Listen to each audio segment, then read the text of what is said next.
এই থানার ওসি টাকার মাধ্যমে বিক্রি হয়ে অনৈতিকভাবে বিক্রি হয়ে গেছে। এই বিক্রি হওয়া কোনো ওসি আমার সুষ্ঠু নিরপেক্ষ নির্বাচন করতে পারে না। যা যা আছে তাই নিয়ে আপনারা থানা ঘেরাও করেন, কারণ এই থানার ওসি এবং তালুকদারের নেতৃত্বে চন্দ্রদ্বীপে হামলা সংঘটিত হয়েছে। দেয়ালে ঢাকা ছাড়া আমরা রাস্তায় আসি নাই। আমি যতক্ষণ হাসপাতালে না গেছি ততক্ষণ রাস্তায় আসার সিদ্ধান্ত নেই নাই। আপনাদের যে অভিযোগটি আছে, আমি এখান থেকে আছি একদম বিকাল, আপনাদের প্রথম থেকে শুরু থেকে আছি।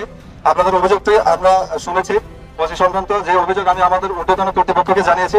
ঊর্ধ্বতন কর্তৃপক্ষ হতে সিদ্ধান্ত না আসা পর্যন্ত যতদিন আছে আমি এই থানার কার্যক্রম আমি নিজে পরিচালনা করব। আমরা বিশ্বাস করি এই বীর জাতি আগামীতে কোনো বাধা মানবে না, কারণ গুলি মোকাবেলা করাই তো জাতি এই 12 তারিখের দিকে আসছে। কাজেই কোনো বাধা ইনশাল্লাহ মানুষের ভোট দান থেকে বিরত রাখতে পারবে না। এই জাতি কোনো হুমকির নামকে পরোয়া করে না। আমরা সব মোকাবেলা করেই সামনে এগিয়ে যাবো ইনশাল্লাহ। যদি কেউ বাধা দিতে আসে, আমরা ভাইয়েরা আপনাদের জন্য বুক পেতে দিব, আমরা জীবন দিয়ে দিব। বিড়ালের মতো 500 বছর বেঁচে থাকার দরকার নাই, সিংহের মতো 1 ঘন্টা বাঁচতে চাই। শহীদ ওসমান হাদি আমাদেরকে যে রাস্তা দেখিয়ে গেছে, আল্লামা দেলোয়ার হোসেন সাইদি হুজুর আমাদেরকে যে রাস্তা দেখিয়ে গেছে, সেই রাস্তা হচ্ছে আমাদের রাস্তা। আমাদেরকে আগামী 12 ফেব্রুয়ারি পর্যন্ত ঠান্ডা মাথায় প্রতিটি কেন্দ্র পাহারা দিতে হবে। আমরা কি পারবো ইনশাআল্লাহ? শহীদ ওসমান হাদি আমাদেরকে যে আজাদির লড়াই দেখিয়েছে, আল্লামা দেলোয়ার হোসেন সাইদি হুজুর আমাদেরকে যে আজাদির লড়াই দেখে গেছে, সেই লড়াই হচ্ছে আমাদের লড়াই। সেই লড়াই হচ্ছে ইনসাফের পক্ষে লড়াই।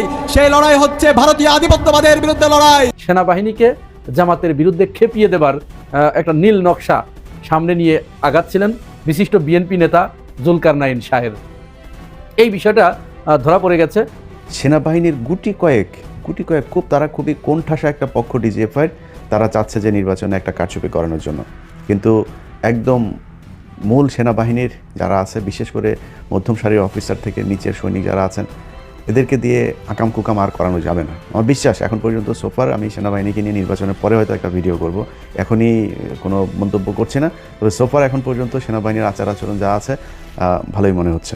আসসালামু আলাইকুম দর্শক যে যেখান থেকে এই ভিডিওটি ক্লিক করেছেন তাদের অনুরোধ করে বলছি, ধৈর্য সহকারে সম্পূর্ণ ভিডিওটি মনোযোগ সহকারে দেখতে থাকুন, কেননা আজকের এই ভিডিওটিতে এমন একটি তথ্য আজকে আপনাদের সঙ্গে শেয়ার করতে যাচ্ছি যা শুনলে আপনারা অবাক হতে বাধ্য হবেন দর্শক। তার সাথে ভিডিওর শুরুতেই ভিডিওর যে অংশগুলো আপনারা ইতিমধ্যে দেখেছেন দর্শক, দেখে বুঝতে পারছেন আজকের এই ভিডিওটি আপনাদের জন্য কতটা গুরুত্বপূর্ণ এবং আকর্ষণীয় হতে যাচ্ছে। দর্শক, আমি আর কথা বাড়াবো না, মূল ভিডিওতে নিয়ে যাব।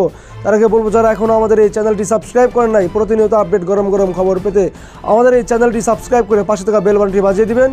আর যারা ইতিমধ্যে সাবস্ক্রাইব করে দিয়েছেন তাদেরকে অসংখ্য ধন্যবাদ। দর্শক, না টেনে ধৈর্য সহকারে সম্পূর্ণ ভিডিওটি দেখলেই জানতে পারবেন আজকের ভিডিওর মূল বিস্তারিত বিষয়।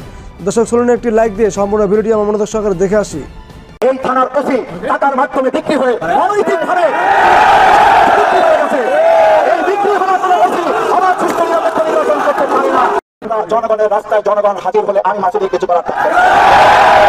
দুই, আমাদের অফিসে কি করবে শহীদুল আলম তালুকদার, তার নেতৃত্বে এবং তার ছাত্র দলের সভাপতি পরিচালনায়, তার উপস্থিতিতে আজকেও যখন আমার কাছে ভিডিও ক্লিপ আছে আমি এটা ছেড়ে দেবো। শহীদুল আলম তালুকদারের কাছে যখন বলা হয় চন্দ্রদ্বীপে হামলা চলছে, তখন বলেছে তোদের কাছে যা আছে তাই নিয়ে ওদেরকে শোয়াইয়ে ফেলাও। আমি পরিষ্কার বলি, তালুকদার তুমি চন্দ্রদ্বীপকে শোয়াইতে বলছো, 3.5 লক্ষ মানুষ এবার তোমার ব্যাপারে সিদ্ধান্ত নেবে। সুতরাং প্রশাসনের যারা আছেন, সবচেয়ে সুস্বাদু হালিম রাধুনী হালিম, হালিম হোক রাধুনী হালিম। এই যে তালুকদার শোয়াইয়ে ফেলানোর সিদ্ধান্তের ভিডিও আপনাদেরকে দেওয়ার পরও শুধুমাত্র আসামি যে কয়জন তাদের ব্যাপারে কার্যকর পদক্ষেপ নিতে হবে না, যিনি এই হুকুমদাতা তার ব্যাপারে পদক্ষেপ নিতে হবে। তার নির্দেশে এই কাজগুলো হয়। প্রকাশ্যে তিনি আমাকে হত্যার হুমকি দিয়েছেন, প্রকাশ্যে তিনি আমার রক কেটে দেওয়ার কথা বলেছেন।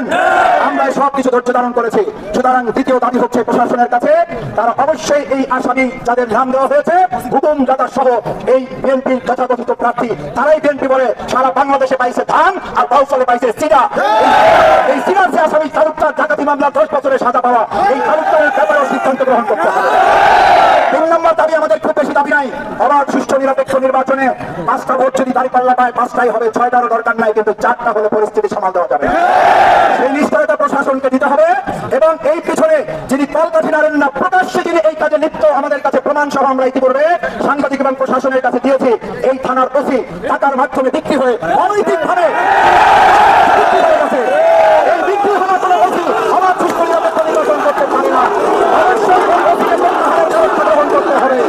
আমরা এই 3টি মৌলিক দাবি এবং জনগণের জনগণের ভোট নিশ্চিত করার লক্ষ্যে কর্তৃপক্ষ কি সিদ্ধান্ত নেবেন তা এখন আপনাদের কাছে জানানোর অনুরোধ করে আমি আপনাদের শান্ত থাকার জন্য তাদের কথা বলার মধ্যে এটা জামাত ইসলামী ছাত্র শিবির 11 দলের নির্বাচন লক্ষ্যে শীর্ষ নেতৃবৃন্দ আমার সাথে আছেন। সুতরাং আমরা শান্তশিষ্টভাবে আমরা একটা সুন্দর ভোট উপহার দিতে চাই, সেজন্য আমরা ধৈর্য ধারণ করেছি। পিঠ দেয়ালে থাকা ছাড়া আমরা রাস্তায় আসি নাই। আমি যতক্ষণ হাসপাতালে লাগেছি ততক্ষণ রাস্তায় আসার সিদ্ধান্ত নেই নাই। ঢাকা শহরের যে কোনো একটা আসনের একজন নারী, তিনার শ্বশুর এবার নির্বাচনে প্রতিদ্বন্দ্বিতা করছেন। তো তিনি তার কিছু নেতাকর্মীদেরকে নিয়ে তাদের এক অফিসের ভেতরে, অফিসে না, তার এক বাসায় তারা এক মিটিং করছে। তো সেই মিটিংয়ের ভেতরে এটা কিছু ভিডিও ফুটেজও আমার কাছে এসেছে। তো ভিডিও ফুটেজটা সব শেষ দিতে না করেছেন, কারণ হলো ওইখানে খুব স্বল্প সংখ্যক মানুষ ছিল, আর রুমে সিসি ক্যামেরা ছিল, তারা খুঁজে বের করে ফেলতে পারে যে কোন ভিডিওটা আমার কাছে এসেছে। তো ভিডিওটা দিচ্ছি না। যাক, এরকম মনে হয় আপনাদের এলাকাতেও হয়তো অনেকের এরকম কর্মশালা চালু হয়েছে। আমরা গেল 2 মাসের ভেতরে যদি নাকি বিএনপির কিছু লোকজনের আঞ্চলিক উঠান বৈঠক, নিজস্ব ঘরোয়া মিটিং, এমনকি জনসভার ভেতরে আমরা বক্তব্য দিতে শুনেছি যে এই নির্বাচনে ধানের শীষের বাইরে যদি কেউ যায় তাহলে তারা এই করবে সেই করবে, সরাসরি হুমকি দিয়ে করা হয়েছে। আবার হিন্দু ভোটারদের বাড়িতে গিয়ে আপনার দেখলাম তাদেরকে হুমকি দেওয়া হচ্ছে যে তোরা তো আওয়ামী লীগ করতেই, তোরা ভোট কেন্দ্রে যাওয়ার দরকার নেই, আর ভোট কেন্দ্রে গেলেই সামনে এসে তারপরে দিতে হবে, এই ভোট দেওয়া লাগবে, সিল মারা লাগবে, এরকম নানান ধরনের হুমকি টুমকি দিচ্ছে। আওয়ামী লীগের লোকজনকেও এরকম হুমকি ধমকি দিচ্ছেন। তো এইসবের প্রেক্ষিতে একটা কনক্লুশনে আসা যায় যে বিএনপি চেষ্টা করবে যে তারা নির্বাচনের দিন ভোট কেন্দ্রে নানান ধরনের কারচুপি করা, জোরপূর্বক মানুষকে সিল মারতে বাধ্য করা। তো বাংলাদেশের মানুষের কাছে আমার অনুরোধ থাকবে যে আপনাদের এই দেশের প্রতি অনেক দায়িত্ব আছে, এগুলো আপনাদের নিজেদের কিছু কাজ করতে হবে। এবার বাংলাদেশের একটা বিশেষ পরিস্থিতিতে এই নির্বাচনটা হচ্ছে, আপনারা যারা ভোটার আছেন তাদের সবাইকে ভোট দিতে যেতে হবে। অনেক কাজ থাকলেও আপনার কেউ যদি মনে করেন না আমি না গেলে সমস্যা কি, আরেকজন যাবে, আরেকজনও তো সেটা মনে করতে পারে যে সে না গেলে সমস্যা কি, আরেকজন যেতে পারে। সো এই জিনিসটা আপনারা করবেন না, সবাই ভোট দিতে যাবেন। এবং ভোট দিতে গিয়ে সেখানে যদি নাকি আপনাকে জোরপূর্বক কোনো কথাবার্তা কেউ যদি বলে, কোনো কিছু করাতে চায়, আশপাশে সাংবাদিক থাকবে, মিডিয়া কর্মী থাকবে, আপনার নিজের ফোন আছে, আপনি নিজের ফোনটা তাকে ধরবেন। আপনাদের প্রতিটি মানুষকে এক একজন সাংবাদিকের ভূমিকা পালন করতে হবে। যে এখানে কেউ আপনাকে ডেকে এনে তারপর বললো যে আপনার ভোটার আইডি কার্ড দেন, আপনার দেন, আপনার নাম্বার নিয়ে গেল, বা আপনার বললো যে আমার সামনে ভোট দাও বা এই মার্কায় ভোট দাও। কোনো দলকে, আমি কোনো বিশেষ দলের পক্ষে বলছি না, কোনো দলকে, কোনো দলের প্রার্থী, সেটা জামাতের কোনো প্রার্থীও যদি হয় তাকে ধরবেন, তাকে ধরে সেগুলোই করবেন। আচ্ছা, নির্বাচনের দিন আমার যেই ইমেলটা আপনাদের কাছে আছে 15 minutes BD, আমি স্পেলিং করি আপনার 15minutesbd@gmail.com 15minutesbd.com @gmail.com। এখানে আপনারা গুরুত্বপূর্ণ ভিডিও নির্বাচনের দিন পাঠাতে পারবেন। আপনাদের পাঠানো ভিডিওগুলো আমরা প্রচার করব। সো সবাই ওই দিন নিজেদের চোখ কান খোলা রাখবেন, নিজের ফোনটা হাতে রাখবেন, কোনো কিছু ঘটলেই সেগুলো ভিডিও ধারণ করবেন। যে কোনো অনিয়ম কারচুপি যে দলই করতে চাক সেটা আপনারা আমাদেরকে পাঠাবেন। এখন বিএনপিকে কিছু জিনিস বলি। ধরেন বিএনপির যেই আচার আচরণ, এটার সাথে 2018 সালের যে নির্বাচন সেটার কিছুটা মিল পাওয়া যায়।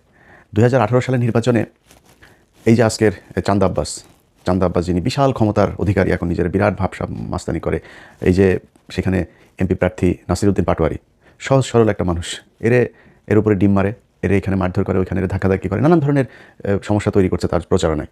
তো এই চান্দা আব্বাস নিজের এখন বিশাল ক্ষমতাশালী মনে করছে, অথচ এই চান্দা আব্বাসকে 2018 সালে বউ শুদ্ধ দৌড়ায় নাই, আওয়ামী লীগের ন্যাংটা পোলাপান এরা দৌড়ায় নাই এই বউ শুদ্ধ দুইটারে। যদিও সেই নির্বাচনে মির্জা আব্বাস এই আওয়ামী লীগের সাথে আতাত করেই তিনি হ্যাডম দেখিয়েছিলেন, কী হবে, কতটুকু যাবে, কতটুকু গেলে কী হবে, এগুলো সব কিছু তাদের পাতানো। ধরেন কোনো এমপি মন্ত্রী কেউ বের হতে পারে না বিএনপি, শুধু মির্জা আব্বাস আর চান্দা আব্বাসের বউ, ওনারা বের হতে পেরেছেন। সো আমরা এগুলি বুঝি। উনি পুরো আওয়ামী লীগের সময় ওনার ঢাকা ব্যাংকের পুরো প্রফিট নিয়ে তারপরে বাজার করেছেন। তো তিনি যে নির্বাচনে গিয়েছেন আর আওয়ামী লীগ তাকে এমনিতেই তিনি এইভাবে সাহস দেখিয়ে তারপর গিয়েছেন, এটা না। এরপরে কত কান্নাকাটি মিডিয়াতে, এগুলো আপনারা মির্জা আব্বাসে দেখেছেন। আজকে তাদের বিশাল ক্ষমতা। তো এই যে ক্ষমতাগুলো দেখাচ্ছে, 2018 সালে আওয়ামী লীগ ঠিক একই ধরনের ক্ষমতা দেখিয়েছে, কিন্তু সেই আওয়ামী লীগ যে ক্ষমতাটা দেখিয়েছিল সেটার সাথে এইবারের পরিস্থিতির বিস্তর ফারাক। আপনি আওয়ামী লীগ যা করেছিল সেটা বিএনপির পক্ষে বা জামাতের পক্ষে করা সম্ভব না। কেন সম্ভব না সেটা বলি। ধরেন 2018 সালে বিএনপির যে প্রার্থীরা ছিল তাদের নির্বাচনে নিয়ে আসা হয়েছিল মূলত পার্টিসিপেটরি একটা ইলেকশন হবে, ইনক্লুসিভ একটা ইলেকশন হচ্ছে, এটা ইন্টারন্যাশনাল মিডিয়াকে দেখানোর জন্য, যারা নির্বাচন অবজারভার যারা আছে তাদেরকে দেখানোর জন্য, তারপরে বিভিন্ন সংস্থাকে দেখানোর জন্য যে এই যে দেখো সবাই নির্বাচনে অংশ নিয়েছে। এবং তাদের সাথে একরকমের এই যে মির্জা ফখরুল, তারপরে এই যে ডক্টর কামাল, 73-এর চোরাই এমপি, তারপরে হইল গিয়ে এই যে গামসা ডাকাত যে কাদের সিদ্দিকী, তো এই কাদের সিদ্দিকী এগুলো সব মিলে আওয়ামী লীগের সাথে একটা কনস্পিরেসি করে তারপর বিএনপিকে নির্বাচনে নিয়ে গেল। সেই নির্বাচনের ফলাফল কী ঘটেছিল, সেই আলোচনার নামে, সংলাপের নামে শেখ হাসিনা কী নাটক করেছিল আপনাদের সব মনে আছে। তাদের সবার স্বপ্ন ছিল যে নির্বাচনের দিন সব মানুষ নেমে আসবে, এসে তারপর একটা কিছু করবে। বিএনপির এমপিরা, বিএনপির মনোনয়ন প্রার্থী যারা প্রার্থী ছিল, সেই প্রার্থীরা জামাত ইসলামকে বলেছিল যে তাদের নিবে না, চেতনা, সেই চেতনা দেখাইতে যায় এই যে গামছা কাদের আর হইল গিয়া কামাল চোরা, এদের সাথে মিলে তারপর চেতনা দেখাইতে গিয়ে জামাত ইসলামকে বাদ দিয়ে দিল। জামাত ইসলামকে বাদ দেওয়ার পরে সে নির্বাচনে দাঁড়াইতেই পারে নাই। মানে গণফোরাম এই কামাল চোরার আর ওই গামছা কাদের দলে এদের পরিবারের মানুষ ছাড়া তো আর কেউ নাই। তো সেই দলের লোকজনের নিয়ে আপনি রাস্তায় দাঁড়াবেন কেমনে? একটা মিটিং হইতো, একটা জনসভার মঞ্চে, আরে সেখানে ডক্টর কামাল শেখ মুজিবের কথা বলে, শেখ মুজিবের বয়ান, পুরো আওয়ামী লীগের বয়ানই করে মুক্তিযুদ্ধের বয়ান। তো মুক্তিযুদ্ধের বয়ান বলে জিয়াউর রহমান নাই মুক্তিযুদ্ধে, জিয়াউর রহমানের দলের স্টেজে উঠা তারা আওয়ামী লীগের করে দিয়ে এসেছে।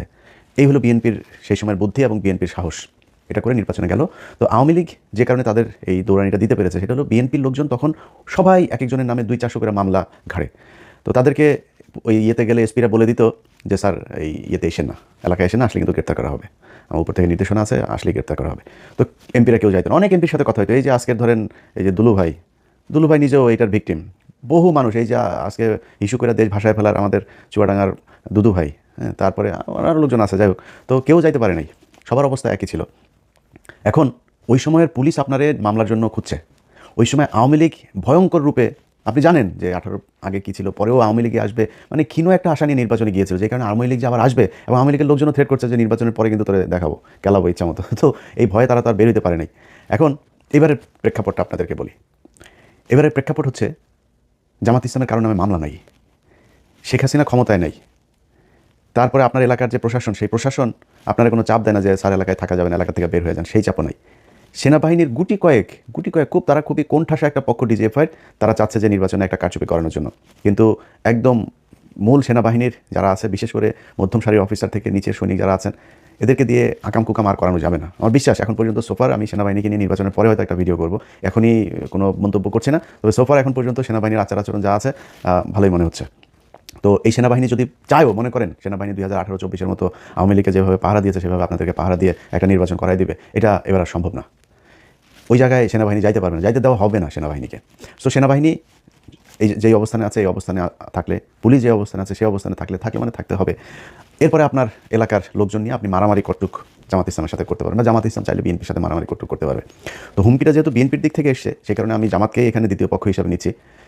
বিএনপিকে মাথায় রাখতে হবে 2022 সালে বোধহয়, না সরি 23 সালে বোধহয়, ওই যে ঢাকাতে আপনার হলো একটা জনসভা হলো বিএনপির 10 ডিসেম্বরের যে জনসভা, সেই জনসভাতে বিএনপিরে নিয়ে কীভাবে হাসিনা ফুটবলটা খেললো, এই যে হারুন, তারপরে বিপ্লব, এরা এখানে দিবে না ওইখানে দিবে, শেষে নিয়ে গরুর হাটে দিয়েছে, মনে আছে আপনাদের? ডিসেম্বরের 10 তারিখে নিয়ে আপনার গরুর হাটে নিয়ে এরপরে তাদেরকে সেই মিটিং করাইলো। একটা ককটেল মারার পরে মির্জা ফখরুল আপনার ঘোষণা না দিয়া স্টেজ থেকে নেমে দৌড় দিয়েছিল, আবার দৌড় দিয়ে এসে তারপরে আবার আগামীকাল পরশুদিন আবার ফের হরতাল হবে, অবরোধ হবে, কি ছিল কর্মসূচি দিয়ে দৌড়, একটাও দাঁড়ায় নাই। না দাঁড়ায় তো লাভ হয় নাই, সবার নামে কিন্তু মামলা ঠিকই হয়েছে। নিজেরা যা এই রাজারবাগ পুলিশ লাইন হাসপাতালে গিয়ে ভর্তি হয়েছে, পুলিশ ভর্তি হয়ে সেগুলো নিয়েও মামলা হয়েছে। রাজারবাগ থেকে আপনার আওয়ামী লীগের লোকজনের দিয়ে গোয়েন্দা সংস্থার বিচারপতির ইয়েতে হামলা করলো, সেটার নিয়েও মামলা। সো এই যে মামলাগুলো খেয়েছেন, মামলা কিন্তু খেতে হয়েছে, কিন্তু কী হয়েছে, দৌড়ে তারপরে পালাইলেন, কিছু না করেই মামলা খেলেন। একটা ককটেল, তাও বহু দূরে, মঞ্চের থেকে বহু দূরে এক ককটেল ফুটার পরে সব জামা কাপড় জাঙ্গা খুলার দোষ। এটা কিন্তু বিএনপি। এত ভাব মারার কিছু নাই, একটা বালুর ট্রাক সরাইতে পারেন নাই। খালেদা জিয়া যেদিন জেলে যায় সেই দিন 5 জন মানুষ রাস্তায় নামতে পারেন নাই। আজকে লক্ষ লক্ষ মানুষ নিয়ে এই যে ভাবসাব মারেন না, নির্বাচনে ফেল করেন, ওই কুমিল্লায় হাসনাতের আসনে যান, মঞ্জুর কাছে যা জিজ্ঞেস করেন পৃথিবীটা কেমন, বুঝছেন? তো ওই ক্ষুধার রাজ্যে পৃথিবী যেমন গদ্যময় থাকে না, মঞ্জুর রাজ্যে পৃথিবীটা এমন গদ্যময় অবস্থা, কেউ নাই আশপাশে, অথচ মনোনয়ন পাওয়ার পরে বাড়ি ঘরে সারাদিন রমরমা অবস্থা, হাজার হাজার মানুষ মঞ্জুর ছেলেরে নিয়ে ভর্তি করে দিয়ে আসছে রিহাবে, পাগল হয়ে গিয়েছে। তো তাদের কাছে যা জিজ্ঞেস করেন নেতাকর্মীরা কীরকম, এটা বাংলাদেশের মানুষের স্বভাব চরিত্র। যখন আপনার অবস্থা ভালো থাকবে আপনার পিছিয়ে দৌড়াবে ইচ্ছা মতো, অবস্থা ভালো থাকবে না তখন আর পিছনে কারোর পাবে না। ঠিক একই অবস্থা আপনাদের সামনেও হইতে পারে কিন্তু, হ্যাঁ। সো পিছনের দিকে একটু খেয়াল রেখে তারপরে সামনের পদক্ষেপ নিয়ে তাহলে খুব সুবিধা হবে। আগে বালুর ট্রাক সরাইতে পারেন নাই, নির্বাচনের দিনে 2018 সালে মাঠে আসতে পারেন নাই আওয়ামী লীগের প্যাদানির ভয়ে, সেই ব্যক্তিরা এখন এত ভাব মায়ের কথাবার্তা বলবেন আর জামাত ইসলাম বসে বসে লেমন চুষ খাবে, এটা মনে করার কোনো কারণ নাই। আওয়ামী লীগে এই জামাত ইসলামকে আপনার করতে হলে যেই পরিমাণে শক্তি আপনার প্রয়োজন, ওই পরিমাণে শক্তি আপনার নাই। বাহিনীকে জামাতের বিরুদ্ধে খেপিয়ে দেবার একটা নীল নকশা সামনে নিয়ে আগাচ্ছিলেন বিশিষ্ট বিএনপি নেতা জুলকারনাইন সাহেব। এই বিষয়টা ধরা পড়ে গেছে। বিষয়টা কিরকম, ঢাকা 17 আসন থেকে নির্বাচন করেছেন তারেক রহমান। তো তারেক রহমান সেনাবাহিনীর ভিতরে একটু খোঁজ খবর নিয়ে তিনি জানতে পারেন যে সেখানে প্রায় 90% বাহিনীর সদস্য, তাদের পরিবারের লোকজন তারা জামাত ইসলামের পক্ষে ভোট দিবেন বা তারা 11 দলীয় জোটের পক্ষে। তো এই খবর পাওয়ার পরে তো স্বাভাবিকভাবেই তার ঘুম হারাম হয়ে গেছে। এটি আমি যে খবরটি আপনাদেরকে বলছি এটি কিন্তু একেবারে 100% আপনাদের ধরে নেবার দরকার নাই, এটা অসমর্থিত সূত্রে প্রাপ্ত হতেও পারে, নাও হতে পারে, কিন্তু আমি বলে দিচ্ছি আপনাদের, তবে হওয়ার সম্ভাবনাই বেশি, আমি মিলাইয়ে দিচ্ছি আপনাদেরকে। তো তারেক রহমান যখন এটি জানতে পারে যে সেখানে 90% ভোট সেনাবাহিনীর ভিতরে চলে যাচ্ছে এবং তারা 90% চাচ্ছে যে দেশে একটা পরিবর্তন আসুক, তারা বিএনপির কার্যক্রম দেখে ইতিমধ্যেই তারা এটি কিন্তু বুঝতে পেরেছে যে শেখ হাসিনা যা করে গেছে এরা এসে তার থেকে বেশি ছাড়া কম করবে না। জুলকারনাইন শায়ের স্বর্ণাপন্ন হয় যে এখানে কি করা যায়, এক্ষেত্রে কি করতে পারি। তখন তিনি হয়তো বলেছেন যে ঠিক আছে, ওই বিষয়টি আমার উপরে ছেড়ে দিন, আমি দেখছি। তখন জুলকারনাইন শায়ের সেনাবাহিনীর, তার তো অবশ্যই কিছু লোক আছে এবং সেনাপ্রধানের সাথেও কিন্তু তার খুব ভালো সম্পর্ক আছে। এর মানে এই নয় যে সেনাবাহিনীর প্রধানকে দিয়েই তিনি এটি করিয়েছেন, এটি আবার বোঝা দরকার নেই। তো যাই হোক, ওইখান থেকে যে কোনো সোর্স থেকে তিনি 1 মাস আগে ঘটে যাওয়া এই ডক্টর খালেদুজ্জামানের একটি ভিডিও, সেনাবাহিনীর সাথে একটি ভিডিও তিনি ওটা কালেক্ট করেন। ভালো করে বুঝবেন, কিন্তু এটা কিন্তু দেওয়ার কোনো এখতিয়ার নেই। আমাদের যে সিসিটিভি ফুটেজ আছে রাস্তার পাশে বিভিন্ন মহাসড়কে, এই সিসিটিভি ফুটেজগুলো কিন্তু আমরা যে কেউ চাইলেই দিতে পারি না, যথাযথ কর্তৃপক্ষের মাধ্যমে আমাদের কাছে আবেদন করতে হয়। আবেদন করলে সেই আবেদনের প্রেক্ষিতে আমরা তাকে সেই সিসিটিভির ওই ফুটেজটুকু আমরা সরবরাহ করি। তো তার মানে কি? তার মানে কোনো প্রতিষ্ঠানই ব্যক্তিগত কারো কাছে তাদের যে গোপনীয়তা, যে সিসিটিভি, যে রেকর্ড, এগুলো দেওয়ার কোনো এখতিয়ার নেই, কোনো বিধান নেই।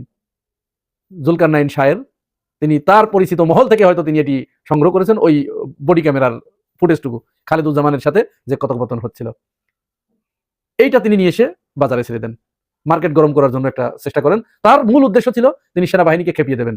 সেনাবাহিনীর ভিতরে এটি দেখিয়ে তিনি তাদেরকে বোঝাতে চাচ্ছেন যে দেখো, তোমরা যাদেরকে ভোট দিতে চাচ্ছ, ক্ষমতায় আনতে চাচ্ছ, দেখো তারা তোমাদের প্রতি কত বিরাগ ভাজন এবং তারা ক্ষমতায় আসলে তোমাদের কি অবস্থা করবে এবার চিন্তা করো। এরকম একটা প্ল্যান তার ছিল। কিন্তু আগেই তো বিধি বাম হয়ে বসে আছে। ডক্টর খালেদুজ্জামান ওই ঘটনা ঘটার পরে তিনি তাৎক্ষণিকভাবে সেনাবাহিনীর সদস্যদের কাছে তিনি ক্ষমা চেয়েছেন, দুঃখ প্রকাশ করেছেন, মানে মুহূর্তের ভিতরে ওটা তিনি মিউচুয়াল করে ফেলেছেন। ভুল তো হতেই পারে, স্বাভাবিক। সেখানে তো একটু ভুল ছিলই, কারণ হচ্ছে তারেক রহমান এবং খালেদুজ্জামান তো একই, দুজনই সিভিলিয়ান, দুজনই ক্যান্ডিডেট। তাহলে তারেক রহমানের সাথে এক ধরনের আচরণ, তাকে সুযোগ সুবিধা দেয়া আর ওনাকে সুযোগ সুবিধা না দেয়া, এটি তো অন্যায়। দেবে না, কাউকেই দেবে না, একজনকে দেবে আরেকজনকে দেবে না, এটি তো অন্যায়। তো উনি ওই কথাটাই খুব উচ্চ স্বরে বলেছেন। যাই হোক, বলার পরে ওটা মীমাংসা হয়ে গেছে। মীমাংসা হয়ে যাওয়ার 1 মাসেরও বেশি সময় পরে জুলকারনাইন শায়ের তিনি এই ফুটেজটি বাজারে ছেড়ে দিলেন মার্কেট গরম করার জন্য। শুধু এখানেই তিনি ক্ষান্ত হলেন না, আবার কি করলেন? তার কয়েকদিন পরে এআই রিলেটেড একটা ভিডিও বানালেন। ডক্টর খালেদুজ্জামান এক্সিম ব্যাংকে না কোনো একটা ব্যাংকে গিয়ে তার ম্যানেজারকে মেরে নাক পাঠিয়ে দিয়েছে, এআই দিয়ে চালানোর চেষ্টা করলেন। তো আসলে মিথ্যা তো বেশিক্ষণ দাঁড়িয়ে থাকে না, ওটা ক্ষণিকের জন্য মানুষকে বিভ্রান্ত করতে পারে, কিন্তু তারপরে যখন সত্য প্রতিষ্ঠিত হয়ে যায়, ওইটা তখন হয়ে যায় স্থায়ী। তো সেনাবাহিনীকে খেপিয়ে দেওয়ার যে শায়েরীয় চক্রান্ত, সেটি সেনাবাহিনী আর হতে দেয় নাই। সেনাবাহিনী ওইটাকে ভেস্তে দিয়েছে, তারা ওটা পাত্তাই দেয় নাই, কোনো আমলেই নেয় নাই, যে না ওটা তো মিউচুয়াল হয়ে গেছে। তারপরে তারা যেটা করলো, সারা দেশে অস্ত্র উদ্যান অভিযানে নামলো। কারণ নির্বাচনকে সামনে রেখে, নির্বাচনকে ঘিরে তাদের কাছে এই রিপোর্ট ছিল যে বিএনপি সারা দেশে অস্ত্রের পাহাড় গড়ে তুলেছে এবং এই অস্ত্র দিয়ে তারা সারা দেশে নির্বাচনকে ম্যানিপুলেট করবে এবং ভোট কেন্দ্রগুলো দখল করবে। এই সংবাদের ভিত্তিতে যৌথ বাহিনী সারা দেশে অস্ত্র অভিযানে নামে। আপনারা লক্ষ্য করেছেন, খবরগুলো পেয়েছেন, আপনাদের কাছে গেছে। আশুলিয়ায় বিএনপি নেতার ইটের ভাটার ভিতরে অস্ত্রের গুদাম পাওয়া গেছে, তারপরে ময়মনসিংহের গফুরগাঁওয়ে, তারপরে লক্ষ্মীপুরে, এরকম সারা দেশে হাজার হাজার অস্ত্র, দেশীয় অস্ত্র, মারণাস্ত্র, এগুলো উদ্ধার করা হয়েছে। সাথে যুবদল, স্বেচ্ছাসেবক দল এবং বিএনপির বিভিন্ন ধরনের পর্যায়ের নেতাকর্মীদেরকে গ্রেপ্তার করেছে এই অস্ত্র অভিযানের সাথে। সুতরাং এইটার পরে বাংলাদেশের রাজনীতি আমূল পরিবর্তন হয়ে গেছে। মানুষ একটু নড়ে চড়ে বসেছে যে তাহলে আমরা কাদের ব্যাপারে সিদ্ধান্ত নিতে যাচ্ছি, তাহলে তো আমাদেরকে আবার ভাবতে হবে। এখন তারা আরেকটা পরিকল্পনা কিন্তু নিয়েছে। আজ কয়েকদিন ধরে আপনারা লক্ষ্য করেছেন, মির্জা আব্বাস প্রথমে এই কথাটি দিয়ে শুরু করেছেন, এরপরে যে আমাদের খোকসা কুমারখালীর মেহেদী আহমেদ রুমি, তিনিও এটি বলেছেন। এমনকি আজকে তাদের মিডিয়া সেলের যে প্রধান, তিনিও এই কথাটি বললেন যে জামাত ইসলাম 4 কোটি বোরকা অর্ডার করেছে, বানাচ্ছে তারা জাল ভোট দেওয়ার জন্য। আসলে মানুষের পায়খানা যখন মাথায় উঠে যায়, তখন তাদের মগজটা এইভাবেই পচে যায়। এইখানে এই যে তারা একের পর এক এই বয়ানটা সামনে আনার চেষ্টা করছে, এটি কিন্তু সহজভাবে নেবার কোনো সুযোগ নাই। মির্জা আব্বাস যখন বলেছে তখন সহজভাবে ছেড়ে দেওয়া হয়েছিল, মেহেদী আহমেদ রুমি যখন বলেছে তখনও সহজভাবে নেওয়া যেত, বিএনপির মিডিয়া সেলের প্রধান যখন বলেন তখন আর এটা সহজভাবে নেবার কোনো সুযোগ নেই। তারা এখানে এর মাধ্যমে যে মেসেজটি দিতে চাচ্ছে, এটা অনিবার্য সংঘাতের একটা ইঙ্গিত দিচ্ছে। তার মানে নির্বাচনের দিন তারা যে কোনো মা বোনকে, আমাদের দেশে বাংলাদেশে লক্ষ লক্ষ মা বোনেরা বোরকা পরে তারা কিন্তু ভোট সেন্টারে যাবে, তারা ভোট দিতে যাবে। এবং তারা এও বলেছে যে বোরকা পরে যারা যাবে তাদেরকে আপনারা জিজ্ঞাসাবাদ করবেন, সন্দেহ হলেই ধরবেন। তো আপনি কে বোরকা পরে যাচ্ছে, কাকে আপনি জিজ্ঞাসাবাদ করবেন, কাকে ধরবেন? তার মানে এখানে কিন্তু হামলার একটা বৈধতা কিন্তু তারা উৎপাদন করছে। হামলার কিন্তু একটা বৈধতা তারা দিয়ে দিচ্ছে। অর্থাৎ তারা বলবে যে আমরা তো আগেই বলেছিলাম যে বোরকা পরে যারাই যাবে তাদেরকেই আমরা জিজ্ঞাসাবাদ করবো। আমাদের সন্দেহ হয়েছে, মনে হয়েছে আমাদের কাছে যে উনি পুরুষ মানুষ, বোরকা পরে ভোট দিতে যাচ্ছে, এই জন্য আমরা তাকে আটকাইছি, এই জন্য আমরা তাকে জিজ্ঞাসাবাদ করছি। পরিকল্পনাটা কিন্তু তাদের এইটা। বোরকার প্রতি হঠাৎ করে তাদের এই আক্রোশ কেন গিয়ে পড়লো তা কিন্তু আমরা এই ঘটনা থেকেই বুঝতে পারি। তাদের পরিকল্পনা আছে এটা, তারা এটা করবে, এ কাজ তারা করেই ছাড়বে। দেখবেন ইতিপূর্বে কিন্তু আমরা দেখেছি বিভিন্ন জায়গায় এই হিজাবধারী নারীদের, বোরকা পরা নারীদের তারা হেনস্থা করেছে, তারা মারধর করেছে, তাদের পেটের উপরে লাথি মেরেছে, তলপেটের উপর লাথি মেরেছে, তাদের মাথার উপরে কোপ দিয়ে মাথা কেটে দিয়েছে। এটি আমরা দেখেছি, সমস্ত প্রমাণ ডকুমেন্টস গুলো রয়েছে।